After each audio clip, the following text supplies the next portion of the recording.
ಚೀನಾಗೆ ಸಂಪಾದಕತ್ವದಲ್ಲಿ ಜಿಎನ್ಎಸ್ ನ್ಯೂಸ್ ಸಾಗರ ಸುತ್ತದ ಆಚೆ ಈಚೆ ಮಂಗಳವಾರದ ನ್ಯೂಸ್ ಅಪ್ಡೇಟ್ಗೆ ತಮಗೆ ಸ್ವಾಗತ. ಮುಖ್ಯಾಂಶಗಳು: ಸಾಗರ ಬಿಜೆಪಿಯಿಂದ ರಾಜ್ಯ ಸರ್ಕಾರದ ವಿರುದ್ಧ ಪ್ರತಿಭಟನೆ. ಟಾರ್ಗೆಟ್ ಮಾತ್ರ ಶಾಸಕ ಬೇಳೂರು. ಆಡಳಿತ ಯಂತ್ರ ಕುಸಿದಿದೆ. 1 ತಿಂಗಳಿನಿಂದ ಎಸಿ ಇಲ್ಲ. ಕಂಸನ ಧ್ವಂಸ ಮಾಡಲು ಹುಟ್ಟಿದ ಕೃಷ್ಣ ಎಂದಿದ್ದರು. ಟಿಟಿ ರಮೇಶ್ ವಿರುದ್ಧ ಆಕ್ರೋಶ. ಬೇಳೂರು ಆಡಳಿತದ ವಿರುದ್ಧ ಹರತಾಳು ಹಾಲಪ್ಪ ಟೀಕಾಸ್ತ್ರ. ಗಣಪತಿ ಜಾತ್ರೆ ಸ್ಟಾಲ್ ಹರಾಜಿನಲ್ಲಿ ಲಕ್ಷಾಂತರ ರೂಪಾಯಿ ಲೂಟಿ ಎಂದ ಮಲ್ಲಿಕಾರ್ಜುನ ಹಕ್ರೆ. ರಾಜ್ಯ ಸರ್ಕಾರ ಮತ್ತು ಸ್ಥಳೀಯ ಶಾಸಕ ಬೇಳೂರು ವಿರುದ್ಧ ಹೊನಗೋಡು ರಾಜನಂದಿನಿ, ಮೈತ್ರಿ ಪಾಟೀಲ್, ಶ್ರೀನಿವಾಸ್ ಮೇಸ್ತ್ರಿ, ಟಿಡಿ ಮೇಘರಾಜ್ ಇನ್ನಿತರರ ಮಾತು. ಗಣಪತಿ ಬ್ಯಾಂಕ್ನಿಂದ ಕಿಡ್ನಿ ಸಂಗ್ರಾಹಕರಿಗೆ ನೂತನ ಯಂತ್ರ. ಈಗ ಸುದ್ದಿಯ ವಿವರ. ಗಂಡನಿಂದ ಕಿತ್ತು ಹೆಂಡತಿಗೆ ಕೊಡುವ ಕೆಟ್ಟ ಆಡಳಿತ ವ್ಯವಸ್ಥೆಯಲ್ಲಿ ನಾವಿದ್ದೇವೆ. ರಾಜ್ಯ ಸರ್ಕಾರ ಗ್ಯಾರಂಟಿ ಹೆಸರಿನಲ್ಲಿ ಶ್ರೀಸಾಮಾನ್ಯರ ಬದುಕು ಸಂಕಷ್ಟಕ್ಕೆ ತಳ್ಳಿದೆ ಎಂದು ಮಾಜಿ ಸಚಿವ ಹಾಗೂ ಬಿಜೆಪಿ ರಾಜ್ಯ ಉಪಾಧ್ಯಕ್ಷ ಹರತಾಳು ಹಾಲಪ್ಪ ಆಕ್ರೋಶ ವ್ಯಕ್ತಪಡಿಸಿದರು. ಸಾಗರದ ಉಪವಿಭಾಗಾಧಿಕಾರಿಗಳ ಕಚೇರಿ ಎದುರು ಮಂಗಳವಾರ ಬಿಜೆಪಿ ವತಿಯಿಂದ ಹಮ್ಮಿಕೊಳ್ಳಲಾಗಿದ್ದ ಜನಾಕ್ರೋಶ ಪ್ರತಿಭಟನೆಯನ್ನು ಉದ್ದೇಶಿಸಿ ಅವರು ಮಾತನಾಡುತ್ತಿದ್ದರು. ಈ ಸಂದರ್ಭದಲ್ಲಿ ತಾಲೂಕು ಪಂಚಾಯಿತಿ ಮಾಜಿ ಅಧ್ಯಕ್ಷ ಮಲ್ಲಿಕಾರ್ಜುನ ಹಕ್ರೆ, ಜಿಲ್ಲಾ ಪಂಚಾಯಿತಿ ಮಾಜಿ ಸದಸ್ಯ ರತ್ನಾಕರ್ ಹೊನಗೋಡು, ಡಾಕ್ಟರ್ ರಾಜನಂದಿನಿ ಕಾಗೋಡು, ಟಿಡಿ ಮೇಘರಾಜ್, ಶ್ರೀನಿವಾಸ್ ಮೇಸ್ತ್ರಿ, ನಗರಸಭಾ ಅಧ್ಯಕ್ಷೆ ಮೈತ್ರಿ ಪಾಟೀಲ್ ಮಾತನಾಡಿದರು. ಪ್ರತಿಭಟನೆಯಲ್ಲಿ ದೇವೇಂದ್ರಪ್ಪ, ಗಣೇಶ್ ಪ್ರಸಾದ್, ಸವಿತಾ ವಾಸು, ಭಾವನಾ ಸಂತೋಷ್, ಬಿಸಿ ಲಕ್ಷ್ಮೀನಾರಾಯಣ್, ಸತೀಶ್ ಆರ್, ರಮೇಶ್ ಎಚ್ಎಸ್, ಪರಶುರಾಮ್, ಪ್ರೇಮಾ ಸಿಂಗ್, ಬರ್ಮಪ್ಪ ಅಂದಾಸುರ ಇನ್ನಿತರರು ಹಾಜರಿದ್ದರು. ಇಲ್ಲಿ ಮಾತ್ರ ದುಡ್ಡು ಬರ್ತಾ ಇದೆ. 28 ಕೋಟಿ ರೂಪಾಯಿ ಮಾಧ್ಯಮದ ಸ್ನೇಹಿತರಿಗೆ ಹೋದ ವಾರ ಬಂದಾಗ ನಾನು ಪ್ರಶ್ನೆ ಮಾಡಿದೆ. 28 ಕೋಟಿ ರೂಪಾಯಿ ಆ ಸರ್ಕಾರಕ್ಕೆ ಬಂದಿದೆ. ಮಾರ್ಕೆಟ್ ರಸ್ತೆ ಎಲ್ಲಿ ಬಂದಿದೆ ಹೇಳಿಲ್ಲ. ಯಾಕೆ ಅದ್ರ ಮೇಲೆ 4 ಸಾರಿ ಬಂದು ಹೋದಾಗ ವಾರಗಟ್ಟಲೆ ಇಲ್ಲಿದ್ರು. ಯಾಕೆ ಉತ್ತರ ಹೇಳಿಲ್ಲ, ಎಲ್ಲಿ ಬಂದಿದೆ? ಇವ್ರು ಹೇಳ್ದಂಗೆ ಟಿ.ಪಿ. ರಮೇಶ್ ಅಂತ ಯಾಕೆ ಅವನ ಮೇಲೆ ಗೌರವ ನಮಗೆ ಅಂದರೆ ತಿಮ್ಮಪ್ಪನವ್ರ ಹತ್ರ ಕೆಲಸ ಮಾಡ್ತಿದ್ದ ಅಂತ, ಅದೊಂದೇ ಗೌರವ. ಆದರೆ ಆ ಪುಣ್ಯಾತ್ಮ ಉತ್ತಮವಾಗಿ ಹುಟ್ಟಿದವನು, ಉತ್ತಮ ಜಾತಿಯಲ್ಲಿ ಹುಟ್ಟಿದವನು, ಸತ್ಯವನ್ನು ಹೇಳ್ಬೇಕು, ಸುಳ್ಳು ಬರ್ಕೊಡ್ಬಾರ್ದು. ಹಾಗಾದ್ರೆ ತಿಮ್ಮಪ್ಪನವ್ರು ನೀವು ದಾರಿ ತಪ್ಪಿಸಿದ್ರಿ ಅಂತ ಕಾಣ್ತದೆ. ಹಾಗಾದ್ರೆ ಸುಳ್ಳು ಹೇಳ್ಬೇಕಾಗತ್ತೆ. ನಾವು ಏನೋ ತಿಮ್ಮಪ್ಪನವ್ರ ಹತ್ರ ಇದ್ರು ಅಂತ ನಾವು ಅದೊಂದು ಗೌರವ. ನಾನು ಕರೆದಿದ್ದೆ, ಬಾ ನನ್ನ ಹತ್ರ ಕೆಲಸ ಮಾಡಿದ್ರೆ ನಾನು ಹೇಳ್ದಷ್ಟು ದುಡ್ಡು ತಂದು ಕೊಡ್ತೀನಿ ಅಂತ. ಎಷ್ಟು ದುಡ್ಡು ತಂದು ಕೊಡ್ತೀನಿ ಇದು ಇರಲಿಲ್ಲ, ನಾವೇ ಹಾಕ್ಸಿದ್ವಿ. ಈ ಕಲ್ಲಿದೆಯಲ್ಲ ಕೂತ್ಕೊಂಡಿದ್ದು, ಇದು ನಾವು ಬಂದಮೇಲೆ ಹಾಕ್ಸಿದ್ವಿ. ಈಗ ರಮೇಶ್ ಇದ್ದಾಗ ಹಾಕ್ಸ್ಲಿಲ್ಲ, ತಿಮ್ಮಪ್ಪನ ಗಮನಕ್ಕೆ ತರಲಿಲ್ಲ ಪುಣ್ಯಾತ್ಮ. ಈ ಕಾಂಪೌಂಡ್ ಇತ್ತಲ್ಲ, ಇರಲಿಲ್ಲ, ಇದು ಹೊಡೆದೋಗಿತ್ತು ಸರ್. ನೀವು ಅಚ್ಚಿಗೆ ನಾನು ಈಚೆಗೆ ಇದನ್ನು ಕಟ್ಸಿದ್ದು ನಾವು. ತಿಮ್ಮಪ್ಪನ ಗಮನಕ್ಕೆ ತರಲಿಲ್ಲ ಪುಣ್ಯಾತ್ಮ. ಹೀಗೆ ಅಭಿವೃದ್ಧಿ ಮಾಡ್ತೇವೆ ಬಾ ಅಂತಂದ್ರೆ ಆಗ ಬರದೆ ಈಗ ಬಂದ್ಕೊಂಡು ಭಾಷಣ ಬರ್ಕೊಡೋದು, ಸುಳ್ಳು ಟಿ.ಪಿ. ಹಾಕೋದು, ತಿಮ್ಮಪ್ಪನವ್ರಿಗೆ ಹೋಗಿ ಸುಳ್ಳು ಮಾಹಿತಿ ಹೇಳೋದು, ಅದು ಮನೇಲಿ ಯಾರು ಇಲ್ದಿದ್ದಾಗ ಹೋಗಿ ಹೇಳೋ ಬುದ್ಧಿ ಇದೆಯಲ್ಲ, ಅದು ಒಳ್ಳೆಯದಲ್ಲ ರಮೇಶ್. ಇವರೇ ಹೇಳಿದ್ದು ತಿಮ್ಮಪ್ಪನವ್ರು, ಅವ್ನು ಸೇರಿಸ್ಕೊಂಡು ಚೆನ್ನಾಗಿ ಮಾಡ್ತಾನವ ಅಂತ. ಹೌದು ಅಂತ ಸೇರಿಸ್ಕೊಂಡ ಬಂದು ಸೇರ್ಕೊಂಡ. ಈಗ ಸುಳ್ಳು ಹೇಳ್ತಾನೆ, ಈಗ ಬರ್ಕೊಡ್ತಾನೆ. ಹಾಗಾದ್ರೆ ಯಾಕೆ ಸೋತ ಹಾಲಪ್ಪೋ ಸಂಗ್ ಮಾಡಿ? ಅವ್ರಿಗೆ ಗೊತ್ತಿದೆ ಕೆಲಸ ಆಗಿದೆ, ಅಭಿವೃದ್ಧಿ ಕೆಲಸ ಆಗಿದೆ ಅಂತ ಗೊತ್ತಿದೆ. ಅದಕ್ಕೆ ಹಾಗೆ ಯಾಕೆ ಸೋತರು? ಹಂಗಾರೆ ಸೋತರೆಲ್ಲ ಕೆಲಸ ಮಾಡಿಲ್ಲ ಅಂತ ಅರ್ಥವ. ಯಡಿಯೂರಪ್ಪರು ಸೋತಿದ್ದಾರೆ, ಬಂಗಾರಪ್ಪರು ಸೋತಿದ್ದಾರೆ, ತಿಮ್ಮಪ್ಪನವ್ರು 6 ಸಾರಿ ಸೋತಿದ್ದಾರೆ, ನಾನು 2 ಸಾರಿ ಸೋತಿದ್ದೇನೆ, ಜ್ಞಾನೇಂದ್ರ 5 ಸಾರಿ ಸೋತಿದ್ದಾರೆ.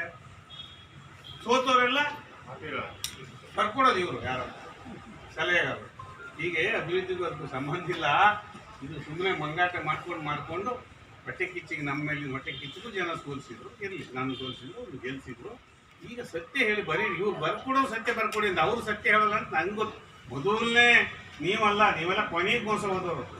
ನಾವು ಮೊದಲನೇ ಮೋಸ ಹೋದವ್. ಇಲ್ಲಿ ನಾನೇ ಗೊತ್ತಿದ್ದೇನೆ, ಮೊದಲನೇ ಮೋಸ ಹೋದವ್ ನಾನು ಅವರಿಂದ. ಹಾಗಾಗಿ ಅವ್ರ ಬಗ್ಗೆ ಹೆಚ್ಚು ಮಾತಾಡೋ ಅಗತ್ಯ ಇಲ್ಲ. ಅವ್ರು ಹೇಳೋದಕ್ಕೂ ಏನು ಬಾಯಿ ಬಂದಾಗ ಮೊನ್ನೆ ಯಾವುದೋ ಒಂದು ಏಕವಚನದಾಗ ಭಾಷಣ ಮಾಡಿದ್ರು ಹಾಕಿದ್ರು. ನೀವು ಏಕವಚನ ನನ್ನ ಬಗ್ಗೆ ಮಾತಾಡಿದ್ರೆ ನಾನು ಅದ್ರ ಬಗ್ಗೆ ಕೇರೇ ಬರಲ್ಲ. ಅಂತ ಪುಣ್ಯಾತ್ಮ ಕಾಗೋಡು ತಿಮ್ಮಪ್ಪ ಏನತ್ತುವರಿ ಬಗ್ಗೆ ನಾವು ಹೇಳಿದ್ದು, ನಾವೇ ಸ್ಯಾಂಕ್ಷನ್ ಮಾಡೋಕ್ಕಾಗಿರಲಿಲ್ಲ. ಬಳಸ್ಗೋಡಲ್ಲಿ ಸೂಚನೆ ಕೇವಿದು ಒಂದು ಸ್ಯಾಂಕ್ಷನ್ ಮಾಡಿಸಿ ಕೆಲಸ ಮಾಡ್ತಿದ್ದೆ ಬಂದಿದೆ. ಏನು ಮುಗಿತಾ ಇದೆ, ಮಾಡ್ತಾ ಇದ್ದಾರೆ. ಅದ್ರ ಎದುರುಗಡೆ ಪಕ್ಕದಲ್ಲಿ ಜಾಗ ಇದೆ, 33 ಎಕರೆ, 40 ಎಕರೆ. ಈ ಆಸ್ಪತ್ರೆಗೆ ತೆಗೆದಿಡೋದ ಪುಣ್ಯಾತ್ಮ ಯಾವನ ನಮ್ಮ ಮುಂದಿನ ಕಾಲಕ್ಕೆ ಬಂದ ಮೆಡಿಕಲ್ ಕಾಲೇಜ್ ಮಾಡೋದಾದ್ರೆ, ಒಂದು ಆಸ್ಪತ್ರೆ ಮಾಡೋದಾದ್ರೆ BH ರೋಡ್ ಪಕ್ಕದಲ್ಲಿ ಇರುತ್ತೆ, ಅದು ಇಡಬೇಕು ಅಂತ ಈ ಮಾಧ್ಯಮದ ಸ್ನೇಹಿತರು ನಾವು ನೀವು ಕೆಲವು ಮುಖಂಡರು ನೋಡಿ ಬಂದಿದ್ವಿ. ಅದು ಮುಂದುವರ್ಸಕ್ಕೆ ಆಗಲಿಲ್ಲ ಅಷ್ಟೊತ್ತಿ. ಹಾಗಿದ್ರೆ ಅದನ್ನು ಯಾರ್ಯಾರು ಇವ್ರು ಹಿಂಬಾಲಕರಿಗೆ ಕೂಡ ಕೊಟ್ಟಿದ್ದಾರೆ. ಈಗ ಹೇಳ್ತಾರೆ ಯಾರು ಹೊಡೆಯಕ್ಕೆ ಬಂದು ಉಂಟೆ ಬಿಡೋದಿಲ್ಲ, ಮಾಡಿದ್ದಾರೆ. ಅದ್ರೊಳಗೆ ಏನು ತಾಕತ್ತಿಲ್ಲ. ಏನಂತ ಮಾತಾಗಿ ಏನು ತಾಕತ್ತಿಲ್ಲ. ಹೀಗೆ ಆಡಳಿತ ದುರಾವಸ್ಥೆ ಹೋಗ್ತದೆ. ಎಷ್ಟರ ಮಟ್ಟಿಗೆ ಇದೇ ಉದಾಹರಣೆ, ಇಲ್ಲಿ ಎ ಸಿ ಇಲ್ಲ, ಇನ್ಚಾರ್ಜ್ ಎ ಸಿ, ಕೆಲವು ಪೇಪರಿಗೆ ಸೈನ್ ಹಾಕ್ಸಿದ ಮಟ್ಟಿಗೆ ಎ ಸಿ, ಅದನ್ನ ಕಾಯಬೇಕು. ಮಾಧ್ಯಮದ ಸ್ನೇಹಿತರು ವಿನಂತಿ ಮಾಡ್ತೇನೆ, ಒಂದಿಷ್ಟು ಇಲ್ಲೀಗಲ್ ಸಹಿಗಳು ಆಗ್ತವೆ, ಕೃತಕ ಸೃಷ್ಟಿ ಆಗ್ತವೆ. ಈ ತಹಶೀಲ್ದಾರ್ ಮೇಲೆ ಕೂಡ ಆ ಕಂಪ್ಲೇಂಟ್ ಇದೆ, ಅದು ಕಂಪ್ಲೇಂಟ್ ನಾವು ಮಾಡ್ತಾ ಇದ್ದೀವಿ ಲೋಕಾಯುಕ್ತ ಕೂಡ. ಇಷ್ಟನ್ನು ಹೇಳಿ ನೋಡೋಣ, ಮುಂದೆ ಮುಂದೆ ಮತ್ತೆ ಸೇರೋಣ. ನಾಡಿದ್ದು 12ನೇ ತಾರೀಕು ಶನಿವಾರ ಹೆಚ್ಚಿಲ್ಲ ಸೇರಿ ಒತ್ತುವರಿ ಬಗ್ಗೆ ನಾವು ಹೇಳಿದ್ದು, ನಾವೇನು ಸ್ಯಾಂಕ್ಷನ್ ಮಾಡೋಕ್ಕಾಗಿರಲಿಲ್ಲ. ಬಳಸ್ಗೋಡಲ್ಲಿ 210 KVದು ಒಂದು ಸ್ಯಾಂಕ್ಷನ್ ಮಾಡಿಸಿ ಕೆಲಸ ಮಾಡ್ತಿದ್ದೆ ಬಂದಿದೆ, ಏನು ಮುಗಿತಾ ಇದೆ, ಮಾಡ್ತಾ ಇದ್ದಾರೆ. ಅದ್ರ ಎದುರುಗಡೆ ಪಕ್ಕದಲ್ಲಿ ಜಾಗ ಇದೆ 33 ಎಕರೆ 40 ಎಕರೆ. ಈ ಆಸ್ಪತ್ರೆಗೆ ತೆಗೆದಿಡೋಣ ಪುಣ್ಯಾತ್ಮ ಯಾವನ ನಮ್ಮ ಮುಂದಿನ ಕಾಲಕ್ಕೆ ಬಂದ ಮೆಡಿಕಲ್ ಕಾಲೇಜ್ ಮಾಡೋದಾದ್ರೆ, ಒಂದು ಆಸ್ಪತ್ರೆ ಮಾಡೋದಾದ್ರೆ BH ರೋಡ್ ಪಕ್ಕದಲ್ಲಿ ಇರುತ್ತೆ, ಅದಕ್ಕೆ ಇಡಬೇಕು ಅಂತ ಈ ಮಾಧ್ಯಮದ ಸ್ನೇಹಿತರು ನಾವು ನೀವು ಕೆಲವು ಮುಖಂಡರು ನೋಡಿ ಬಂದಿದ್ವಿ. ಅದು ಮುಂದುವರ್ಸಕ್ಕೆ ಆಗಲಿಲ್ಲ ಅಷ್ಟೊತ್ತಿ. ಹಾಗಿದ್ರೆ ಅದನ್ನು ಯಾರ್ಯಾರು ಹಿಂಬಾಲಕರಿಗೆ ಕೂಡ ಕೊಟ್ಟಿದ್ದಾರೆ. ಈಗ ಹೇಳ್ತಾರೆ ಯಾರು ಹೊಡೆಯ ಬಂದು ಉಂಟೆ ಬಿಡೋದಿಲ್ಲ, ಮಾಡಿದ್ದಾರೆ. ಅದ್ರೊಳಗೆ ಏನು ತಾಕತ್ತಿಲ್ಲ, ಏನಂತ ಮಾತಾಗಿ ಏನು ತಾಕತ್ತಿಲ್ಲ. ಹೀಗೆ ಆಡಳಿತ ದುರಾವಸ್ಥೆ ಹೋಗ್ತದೆ. ಎಷ್ಟರ ಮಟ್ಟಿಗೆ ಇದೇ ಉದಾಹರಣೆ, ಇಲ್ಲಿ ಎ ಸಿ ಇಲ್ಲ, ಇನ್ಚಾರ್ಜ್ ಎ ಸಿ, ಕೆಲವು ಪೇಪರಿಗೆ ಸೈನ್ ಹಾಕ್ಸಿದ ಮಟ್ಟಿಗೆ ಎ ಸಿ, ಅದನ್ನ ಕಾಯಬೇಕು. ಮಾಧ್ಯಮದ ಸ್ನೇಹಿತರು ವಿನಂತಿ ಮಾಡ್ತೇನೆ, ಒಂದಿಷ್ಟು ಇಲ್ಲೀಗಲ್ ಸಹಿಗಳು ಆಗ್ತವೆ, ಕೃತಕ ಸೃಷ್ಟಿ ಆಗ್ತವೆ. ಈ ತಹಶೀಲ್ದಾರ್ ಮೇಲೆ ಕೂಡ ಆ ಕಂಪ್ಲೇಂಟ್ ಇದೆ, ಅದು ಕಂಪ್ಲೇಂಟ್ ನಾವು ಮಾಡ್ತಾ ಇದ್ದೀವಿ ಲೋಕಾಯುಕ್ತ ಕೂಡ. ಇಷ್ಟನ್ನು ಹೇಳಿ ನೋಡೋಣ, ಮುಂದೆ ಮುಂದೆ ಮತ್ತೆ ಸೇರೋಣ. ನಾಡಿದ್ದು 12ನೇ ತಾರೀಕು ಬೆಲೆ ಏರಿಕೆ ಎಲ್ಲ ಹಂತದಲ್ಲಿ ಆಗಿದೆ. ಯಾವುದ್ರಲ್ಲಿ ಆಗಿಲ್ಲ ಅಂತ ಯಾರು ಯಾವುದು ಗೊತ್ತೇ ಇಲ್ಲ. ಇವರು ಅದೇ ಹೇಳ್ತಿದ್ರು, ನಾನು ಹೇಳ್ತೀನಿ, ಎಲ್ಲರೂ ಹೇಳ್ತಿದ್ದಾರೆ, ಮಾಧ್ಯಮದವರು ಹೇಳ್ತಿದ್ದಾರೆ. ಗಂಡನ ಮೇಲಿಂದ ತಗೊಳ್ಳೋದು, ಹೆಂಡ್ರಿ ಕೊಡೋದು, 10,000 ತಗೊಳ್ಳೋದು, 2,000 ಕೊಡೋದು, ಎಲ್ಲ ಬಿಲ್ಲನ್ನು ತಗೊಳ್ತಾರೆ. ಯಾವ ದಿನನಿತ್ಯ ಕೊಳ್ಳಬೇಕು ಅದ್ರ ಮೇಲೆ ಟ್ಯಾಕ್ಸ್ ಇದೆ. ಹೇಳಿದ್ರೆ ಕೇಂದ್ರ ಸರ್ಕಾರ ಸುದ್ದಿ ಹೇಳ್ತಾರೆ, ಕೇಂದ್ರ ಸರ್ಕಾರ ಮಾಡೋದೇ 2 ರೂಪಾಯಿ ಪೆಟ್ರೋಲ್ ಡೀಸೆಲ್ ಜಾಸ್ತಿ ಮಾಡಿದ್ದಾರೆ, ಅದು ಜನರಿಗೆ ಹಂಚಿಲ್ಲ ಟ್ಯಾಕ್ಸಲ್ಲಿ, ಅವರೇ ಬೇರ್ ಮಾಡ್ತಾರೆ. ಹೀಗೆ ಹಾಲಿನ ದರ 4 ರೂಪಾಯಿ ಜಾಸ್ತಿ ಮಾಡಿದ್ರು, ರೈತರಿಗೆ ಕೊಡ್ತೀವಿ ಅಂತ ಹೇಳಿದ್ರು ವಿವರವಾಗಿ ಅವರು. ಅದನ್ನು ಕೊಡೋದು ಜನರ ನಮ್ಮ ಹತ್ರ ತೊಗೊಳೋದು, ಜನಸಾಮಾನ್ಯ ತೊಗೊಳೋದು ಬದಲು ಯಡಿಯೂರಪ್ಪನವರು ನೀವು ಮಾಡಿದ್ರು. ಪ್ರೋತ್ಸಾಹಧನ 2 ರೂಪಾಯಿ ಕೊಡೋಕ್ಕೆ ಶುರು ಮಾಡಿದ್ರು ಆ ಕಾಲಕ್ಕೆ 2008ರಲ್ಲಿ. ಈಗ 25ನೇ ಇಸ್ವಿಯಲ್ಲಿ 17 ವರ್ಷಗಳ ಹಿಂದೆ. ಈಗ ನೀವೇ 5 ರೂಪಾಯಿ ಕೊಡ್ಬೋದಲ್ಲ ಆ ರೈತರಿಗೆ ಪ್ರೋತ್ಸಾಹಧನ. ರಾಜ್ಯ ಸರ್ಕಾರದ ಬುಕ್ಕಸದಿಂದ 3,41,000 ಕೋಟಿ ಬಜೆಟ್ ನಂದು ಅಂತ ಹೇಳ್ತಿರಲ್ಲ, ಅದರಲ್ಲಿ ಒಂದು 800-900 ಕೋಟಿ ಕೊಡೋಕೆ ಏನಾಗಿತ್ತು ನಿಮಗೆ? ರೈತರಿಗೆ ಕೊಡ್ಬೋದಲ್ಲ. ಗ್ರಾಹಕರ ಹತ್ರ ಹಾಲು ಯಾರು ಕುಡಿತಾರೆ ತಗೊಳ್ತಾರೆ, ಅವ್ರ ಹತ್ರ ವಸೂಲು ಮಾಡಿ ಕೊಡ್ತಿದ್ದಾರೆ. ಇದು ನಮ್ಮ ತಕರಾರು. ರೈತರಿಗೆ ಕೊಡಬೇಡಿ ಅಂತ ಹೇಳೋದಲ್ಲ, ರೈತರಿಗೆ ಕೊಡಿ. ರಾಜ್ಯದ ಬೊಕ್ಕಸದಿಂದ ಹರಿಜನರಿಗೆ ಕೊಡಿ, ಗಿರಿಜನರಿಗೆ ಕೊಡಿ. ಅವ್ರದ್ದು 39,000 ಕೋಟಿ ರೂಪಾಯಿನ ನಮ್ಮ ಅನೇಕ ಜನ ಮುಖಂಡರು ಇಲ್ಲಿ ಇದ್ದಾರೆ, ಹಿಂದುಳಿದವರು ಮತ್ತು SC/ST, 39,000 ಕೋಟಿ ಅವ್ರಿಗೆ ಸೇರ್ಬೋದು. ಅವ್ರ ಅಭ್ಯುದಯ ಕೈ ಖರ್ಚಾಗಬೇಕು. ಆ ದುಡ್ಡನ್ನು ತೊಗೊಂಡು ಯಾವುದೋ ಭಾಗ್ಯ ಕೊಡ್ತೀವಿ ಅಂತ ಕೊಡ್ತಾ ಇದ್ದಾರೆ. ನಾವೇ ಕೊಟ್ಟಿದ್ವಿ. ಎಲ್ಲಿವರೆಗೆ ಕೊಟ್ಟಿದ್ವಿ ಅಂದರೆ ಫ್ರೀ ಬೈಕ್ ಕೊಟ್ಟಿವಿ. 200 ಬೈಕ್ಗಳನ್ನು ಇಲ್ಲೇ ನಿಲ್ಲಿಸಿ, ಒಂದು ಕ್ಷೇತ್ರದಲ್ಲಿ 200 ಬೈಕ್ ಮೋಟರ್ ಸೈಕಲ್ SC/ST ಅವರಿಗೆ ಫ್ರೀ ಕೊಟ್ಟಿವಿ. ನೋಡಿದ್ದೀರಿ ಭಾಳ ಜನ ಇಲ್ಲಿ. ಇದೇ ಗಾಂಧಿ ಕೊಟ್ಟಿದ್ವಿ. ಈಗ ಹಣವನ್ನೆಲ್ಲ ಕಾಂಗ್ರೆಸ್ ಪಕ್ಷ ಕಟ್ಟೋದಕ್ಕೆ ಖರ್ಚು ಮಾಡ್ತಿದ್ದಾರೆ. ಬೆಂಗಳೂರಿನಲ್ಲಿ ಕೇಳಿದರೆ ಕಸಕ್ಕೆ ದುಡ್ಡು, ಮತ್ತು ಬಿಲ್ಡಿಂಗ್ ಟ್ಯಾಕ್ಸ್ ಕಟ್ಟೋದೇ ಅದಕ್ಕೆ, ಕಾರ್ಪೊರೇಷನ್ ಟ್ಯಾಕ್ಸ್ ಕಟ್ಟೋದೇ ಅದಕ್ಕೆ, ಆಸ್ತಿ ತೆರಿಗೆ ಕಟ್ಟೋದೇ ಅದಕ್ಕೆ, ಕುಡಿಯೋ ನೀರಿಗೆ ಬೇರೆ ಟ್ಯಾಕ್ಸ್ ಕೊಡ್ತೀವಿ, ವಿದ್ಯುತ್ತಿಗೆ ಬೇರೆ ಟ್ಯಾಕ್ಸ್ ಕೊಡ್ತೀವಿ, ಗ್ಯಾಸಿಗೆ ಅದ ಇದ್ದದ್ದೇ. ಇದು ಕಸ ಎಷ್ಟು ಅವೈಜ್ಞಾನಿಕವಾಗಿದೆ ಅನ್ನೋದು. ಒಂದು ದೊಡ್ಡ ಮನೆಯಲ್ಲಿ ಇದಾರಪ್ಪ ಮುದ್ಕ ಮುಂಚಿ, ಅವರೆಲ್ಲ ಅಮೇರಿಕದಲ್ಲೂ ಎಲ್ಲ ಮಕ್ಕಳು ಓದಿಸಿದ್ದಾರೆ. ಆ ಮನೆ ಅಳತೆ ಮೇಲೆ ಕಸ ಅಂತ ಮುದ್ಕೆ ಎಷ್ಟು ಕಸ ಉತ್ಪತ್ತಿ ಆಗುತ್ತೆ, ಜನ ಎಷ್ಟಿದ್ದಾರೆ ಅಂತ ವೈಜ್ಞಾನಿಕ ಮಾಡಿ ಅಲ್ವೇ ಇಲ್ಲ. ಇಷ್ಟಡಿ ಇದೆ ನಿಮ್ದು, ಕಸ ಇಷ್ಟು ಕೊಟ್ಟು ಕಸ ಇಲ್ಲಿ ಬರ್ತದೆ ಆ ಮನೆಯಲ್ಲಿ 100 ಗ್ರಾಮ್ 200 ಗ್ರಾಮ್ ಬರ್ತದೆ. ಆ ಮಕ್ಕಳು ಕಟ್ಟಿಗೆ ಹೋಗಿದ್ದಾರೆ, ಆ ಮನೆ ಟ್ಯಾಕ್ಸ್ ಕಸಕ್ಕೆ ಟ್ಯಾಕ್ಸ್ ಎಲ್ಲಿಗೆ ಬಂತು ಮತ್ತೆ ಒಂಥರ ಇಲ್ಲಿವರೆಗೆ ಯೋಚನೆ ಮಾಡಿದ್ದಾರೆ. ವಿದ್ಯುತ್ ಮೀಟ್ರಿಗೆ ಹೇಳಿದ್ರು ಇನ್ನು 700 ಸರ್ಕಾರ ಇರ್ಬೇಕಾದ್ರೆ ಅಯ್ಯೋ ಸಾರ್ವಜನಿಕರಿಗೆ ಹೊರೆ ಮಾಡ್ತಾ ಇದ್ದಾರೆ ಅಂತೇಳಿ ಹೋರಾಟ ಮಾಡಿ ಇವತ್ತು ಅಧಿಕಾರಕ್ಕೆ ಬಂದಿದ್ರು. ಇವತ್ತು ಇಡೀ ರಾಜ್ಯದಲ್ಲಿ ಜನಸಾಮಾನ್ಯರು ಪ್ರತಿದಿನ ಏನು ಉಪಯೋಗಿಸ್ತಾರೆ ಅಂತ ವಸ್ತುಗಳ ಮೇಲೆ ಕನಿಷ್ಠ 1 ಲೀಟರ್ ಹಾಲ್ ಮೇಲೆ 3-4 ರೂಪಾಯಿ, ಪ್ರತಿ ಡೀಸೆಲ್ ಮೇಲೆ ಪೆಟ್ರೋಲ್ ಮೇಲೆ ಈ ರೀತಿಯ ದಿನಬಳಕೆಯ ವಸ್ತು ಮೇಲೆ ಬೆಲೆ ಏರಿಕೆ ಮಾಡಿದ್ದಾರೆ. ಇನ್ನ ಒಂದ್ ಕಡೆ ಈ ರೀತಿಯ ಈ ಗ್ಯಾರಂಟಿಗಳನ್ನ ಕೊಡ್ತೀನಿ ಅಂತೇಳಿ ಒಂದ್ ಕಡೆ ಹೇಳೋದು, ಈ ಕಡೆ 1 ರೂಪಾಯಿ ಕೊಟ್ಟು ಪ್ರತಿ ದಿವಸ 1 ರೂಪಾಯಿ ಕೊಡೋದು, ಇಲ್ಲಿ 4 ರೂಪಾಯಿ ವಸೂಲಿ ಮಾಡೋದು ಸಾರ್ವಜನಿಕರು. ಈ ರೀತಿಯ ಬೆಲೆ ಏರಿಕೆಯನ್ನು ಮಾಡಿದ್ದಾರೆ. ಮತ್ತೆ ಅಭಿವೃದ್ಧಿ ಹೆಸರಲ್ಲಿ ಅಭಿವೃದ್ಧಿನೂ ಇಲ್ಲ, ಬರೀ ಬಾಯಲ್ಲಿ ಮಾತ್ರ. ಹಿಂದಿನ ಸರ್ಕಾರ ಏನು ಅಭಿವೃದ್ಧಿ ಮಾಡಿ ಯೋಜನೆಗಳನ್ನ ರೂಪಿಸಿದ್ರು ಅದನ್ನೇ ಮುಂದುವರಿಸಿದ ಬಿಟ್ಟರೆ ಇವರು ಯಾವುದೇ ರೀತಿಯಲ್ಲಿ ಹೊಸದಾಗಿ ಅಭಿವೃದ್ಧಿ ಮಾಡಿದ್ದಾರೆ. ರಾಜ್ಯದ ಮಟ್ಟದಲ್ಲಿ ಈಗ ಅದರ ಮಟ್ಟದಲ್ಲಿ ಮಾತಾಡ್ತಾರೆ.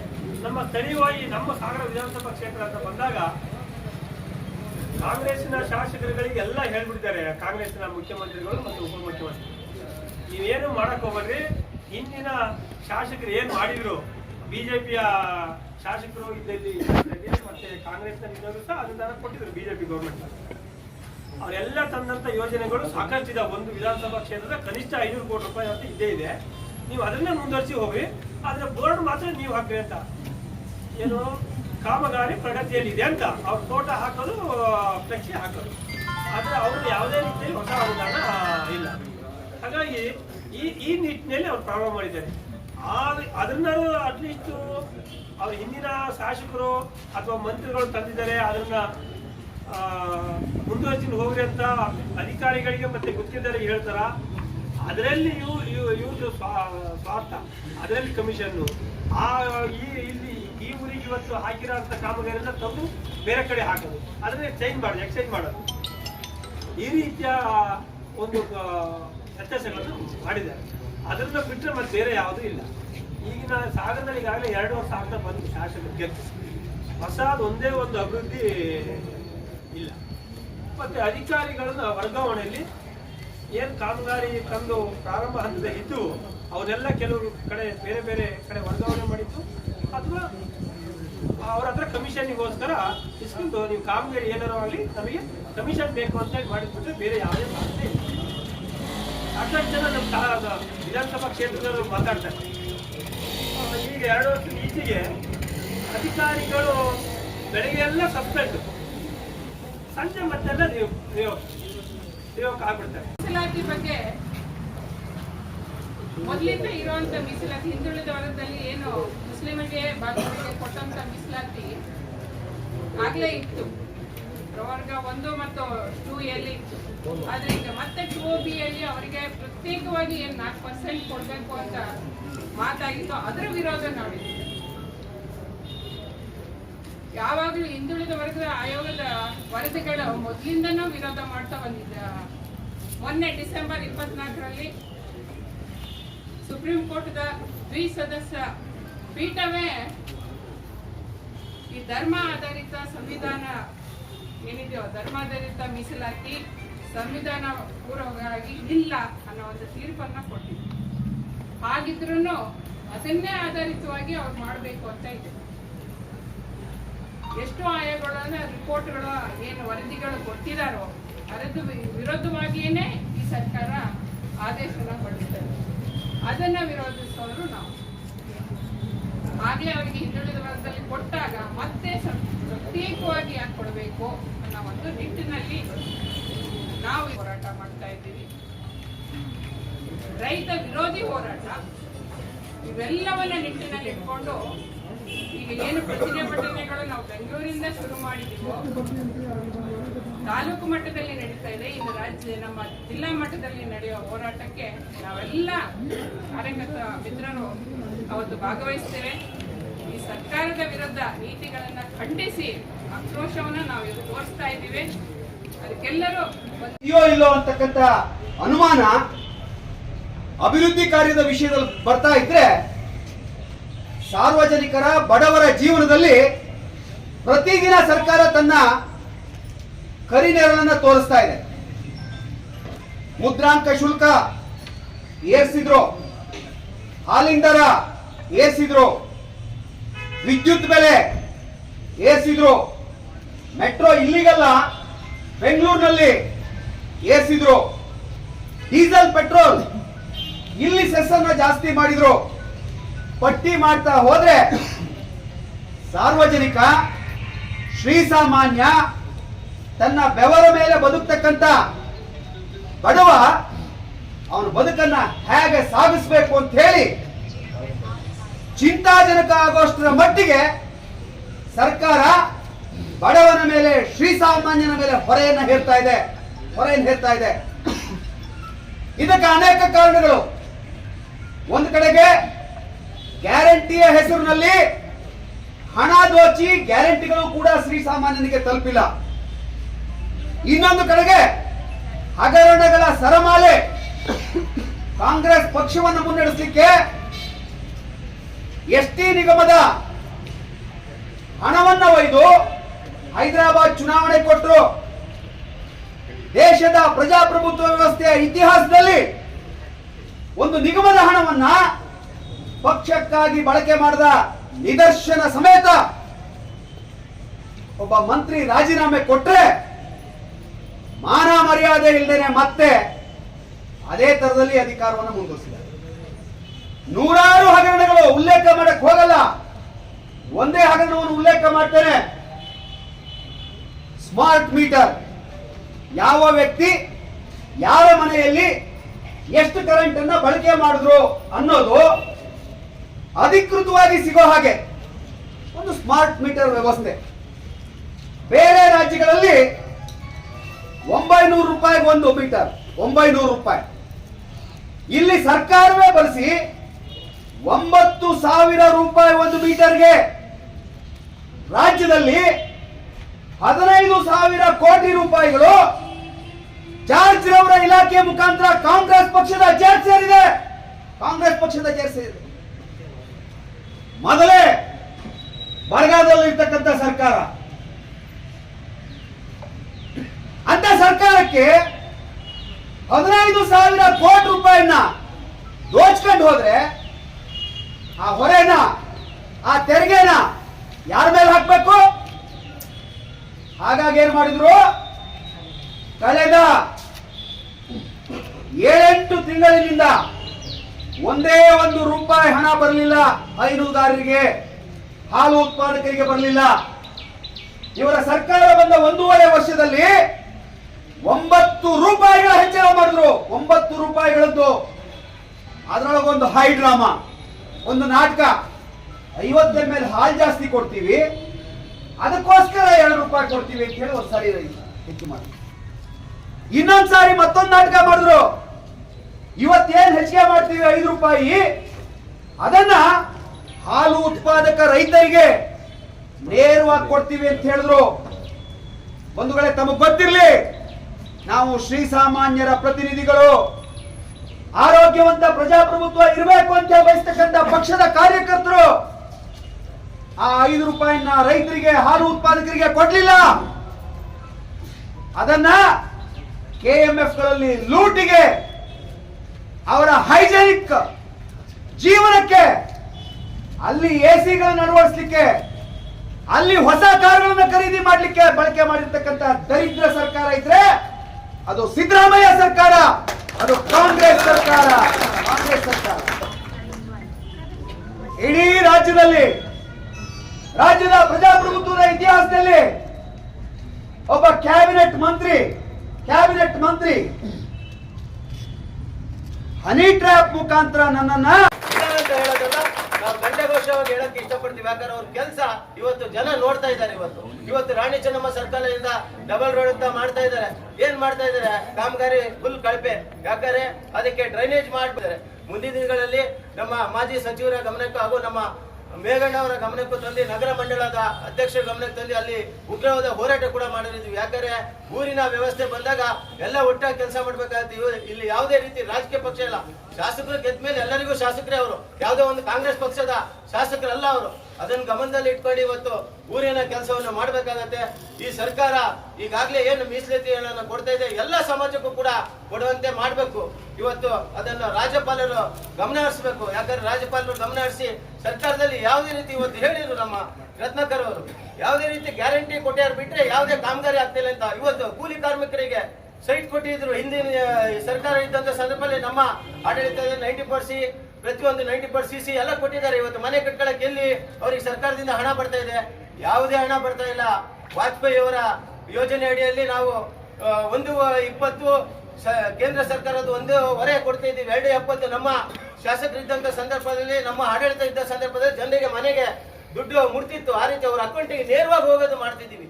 ಇವತ್ತು ರಾಮನಗರದಲ್ಲಿ ಏನು ಅಷ್ಟು ಮನೆ ಆಗಿದೆ ಅಂದ್ರೆ ಆಶ್ರಯ ಪಡೆಯಲ್ಲಿ ನಮ್ಮ ಸರ್ಕಾರ ಇದ್ದಂತ ಸಂದರ್ಭದಲ್ಲಿ ಆಗಿಲ್ಲ ಅಂತಂದ್ರೆ, ಯಾಕಂದ್ರೆ ಯಾವ್ದಾರ 1-2 ವರ್ಷದಲ್ಲಿ ಬಿಲ್ ಕೊಟ್ಟಿದ್ದಾರೆ ಅಂತ ತೋರಿಸ್ತೇವೆ ಅವರು. ಹಾಗಾಗಿ ಇದನ್ನು ನಾವು ಯಾವುದೇ ರೀತಿ ಉಗ್ರವಾದ ಹೋರಾಟ ಮಾಡ್ತೀವಿ. ಈ ಸರ್ಕಾರ ರಾಜ್ಯಪಾಲರು ಗಮನ ಹರಿಸಿ ಸರ್ಕಾರವನ್ನು ವಜಾ ಮಾಡಬೇಕು. ಶಾಸಕರು ಮುಂದಿನ ದಿನಗಳಲ್ಲಿ ಊರಿನ ಅಭಿವೃದ್ಧಿ ಮಾಡ್ಲಿಕ್ಕೆ ಅಂತ ಹೇಳ್ಬಿಟ್ಟು ನಮಗೂ ಕೂಡ ಆಗಿದೆ. ನಾವು ಕೂಡ ನಗರಸಭೆಯಿಂದ ಆರಿಸಿ ಬಂದಾಗಿಂದಲೂ ವಿರೋಧವನ್ನೇ ದಿನನಿತ್ಯ ನೋಡ್ತಾ ಬರ್ತಾ ಇದ್ದೀವಿ. ಒಂದು ದಿನ ಕೂಡ ನಾವು ನೆಮ್ಮದಿಯಿಂದ ಆಡಳಿತವನ್ನ ಮಾಡ್ಲಿಕ್ಕೆ ಆಗ್ತಾ ಇಲ್ಲ. ಆ ರೀತಿಯಾದಂತಹ ಆಡಳಿತ ಅಲ್ಲಿ ಸಿದ್ದರಾಮಯ್ಯನವರು ಹೇಳ್ತಾರೆ. ಎಲ್ಲ ಒಂದು ಸಣ್ಣ ಸಮಾಜದವರಿಗೂ ಕೂಡ ಅವರು ನ್ಯಾಯವನ್ನ ಕೊಡ್ತಾ ಇಲ್ಲ. ನಾನು ಎಲ್ರಿಗೂ ನ್ಯಾಯವನ್ನ ಕೊಡ್ತಕ್ಕಂಥವ್ರು ಅಂತ ಹೇಳ್ಬಿಟ್ಟು ಅಲ್ಲಿ ಕೂತ್ಕೊಂಡಿದ್ದಾರೆ. ರೈತರ ವಿರೋಧಿ ಅಂದ್ರೆ ಹಾಲಿನ ದರವನ್ನ ಏರಿಸ್ತಾರೆ. ಹಾಲಿಗೆ ಬೂಸಾಗೆ ಎಷ್ಟು ರೇಟ್ ಇದೆ, ಹಿಂದಿಗೆ ಎಷ್ಟು ರೇಟ್ ಇದೆ ಅಂತ ಒಂದು ಸಾಮಾನ್ಯ ಜ್ಞಾನ ಅವರಿಗಿಲ್ವಾ? ಆ ರೈತರಿಂದ ಕಿತ್ಕೊಂಡು ಅವರಿಗೆ ಹಣವನ್ನ ಕೊಡ್ದಂಗೆ ಆ ರೈತರ ಇದ್ರೆ ನಾವು ಇವತ್ತು ಇರ್ಲಿಕ್ಕೆ ಸಾಧ್ಯ. ಅಂದ್ರೆ ರೈತರ ಒಂದು ಬೆನ್ನೆಲುಬು ರೈತ ಏನಿದ್ದಾರೆ ಅವರು ನಮ್ಮ ಅವರು ದುಡ್ಡಂತ ಒಂದು ಆಹಾರವನ್ನ ನಾವು ತಿನ್ಕೊಂಡು ನಾವು ಬದುಕ್ತಾ ಇರೋದು. ಅವರಿಗೆ ಕೂಡ ನಾವು ದ್ರೋಹವನ್ನ ಮಾಡ್ತಾ ಇದ್ದೀವಿ ಅಂದ್ರೆ ಯಾವ ರೀತಿಯಾದಂತ ಆಡಳಿತವನ್ನ ಕೊಡ್ತಿದ್ದಾರೆ ಸ್ವಾಮಿಯವರು. ಎಲ್ಲಾ ರೀತಿಯಲ್ಲಿ ಅವರು ತೊಂದರೆಯನ್ನೇ ಕೊಡ್ತಾ ಇರೋದು ಸರ್ಕಾರದಲ್ಲಿ. ನಮ್ಮ ಒಂದು ಆಡಳಿತ ಇದ್ದಾಗ ಸಾಗರ ನಗರದಲ್ಲಿ ಎಂತ ಕೆಲಸಗಳನ್ನ ಮಾಡಿದ್ವಿ, ಇವತ್ತು ಯಾವ ರೀತಿ ಕುಂಠಿತವಾಗಿದೆ ಕೆಲಸ ಕಾರ್ಯಗಳು ಅಂತ ಹೇಳ್ಬಿಟ್ಟು ಎಲ್ಲರ ಗಮನಕ್ಕೂ ಬಂದಿದೆ. ಇದನ್ನ ಎಲ್ಲ ನಾವು ಸಾಂಕೇತಿಕವಾಗಿ ಈ ರೀತಿ ಹೋರಾಟವನ್ನ ಈಗ ತಾಲೂಕು ಮಟ್ಟದಲ್ಲಿ ಮಾಡ್ತಾ ಇದ್ದೀವಿ. ಮುಂದಿನ ದಿನಗಳಲ್ಲಿ ಈ ಹೋರಾಟವನ್ನ ದೊಡ್ಡ ಮಟ್ಟದಲ್ಲಿ ಜಿಲ್ಲೆಯಲ್ಲಿ ಕೂಡ ಉಗ್ರವಾದ ಹೋರಾಟವನ್ನ. ಸಾಗರದ ಪ್ರತಿಷ್ಠಿತ ಶ್ರೀ ಗಣಪತಿ ಅರ್ಬನ್ ಕೋಆಪರೇಟಿವ್ ಬ್ಯಾಂಕ್ನಲ್ಲಿ ಪಿಗ್ನಿ ಸಂಗ್ರಾಹಕರಿಗೆ ಪಿಗ್ನಿ ಹಣ ಸಂಗ್ರಹಕ್ಕೆ ನೂತನ ಯಂತ್ರವನ್ನು ಬ್ಯಾಂಕ್ ಅಧ್ಯಕ್ಷ ಆರ್ ಶ್ರೀನಿವಾಸ್ ವಿತರಣೆ ಮಾಡಿದರು. ಈ ಸಂದರ್ಭದಲ್ಲಿ ಬ್ಯಾಂಕ್ ಉಪಾಧ್ಯಕ್ಷ ವಿ ಶಂಕರ್, ನಿರ್ದೇಶಕರಾದ ಗಜಾನನ ಜೋಯ್ಸ್, ವೈ ಮೋಹನ್, ವಿನಾಯಕರಾವ್, ನಾರಾಯಣ ಅರಮನೆಕೇರಿ, ರಮೇಶ್ ಚಂದ್ರಗುತ್ತಿ, ಕಾರ್ಯನಿರ್ವಹಣಾಧಿಕಾರಿ ಲಲಿತಾಂಬಿಕಾ ಇನ್ನಿತರರು ಹಾಜರಿದ್ದರು. ಇದು ಮಂಗಳವಾರದ ಸಮಗ್ರ ಸುದ್ದಿ. ನಿರಂತರ ಸುದ್ದಿಗಾಗಿ ನೋಡ್ತಾ ಇರಿ GNS ನ್ಯೂಸ್. ನಮಸ್ಕಾರ.